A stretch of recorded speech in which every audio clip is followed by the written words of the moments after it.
जिला देवगां रास्ता उपरे थिबा सोनगढ़ नदी ब्रिज उपरे जने पुलिस अधिकारी को आक्रमण होइतबा जणा पड़िछि। आक्रमणर शिकार होइतबा पुलिस कर्मचारी जनक बलांगीर जिला तुसरा थानार अधिकारी शशिभूषण मिश्र बोली आलोचना हेउछि।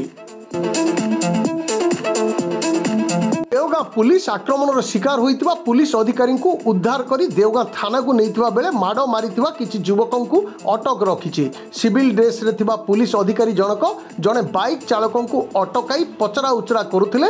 एतिकी बेले जुक्तितर्क हेबा बेलकु पाखरे थिबा किछि युवक हस्तक्षेप करिबारु दीपक नामक जने युवकों को मोबाइल छड़ाई नई भीतर को फिंगी देइथिले पुलिस अधिकारी जनक।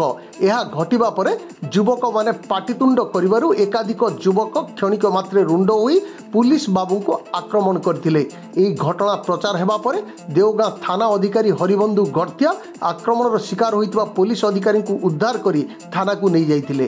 तेबे एही घटना सारा अंचल रे चहल सृष्टि करथिबा बेले चर्चार विषय पालटिछि।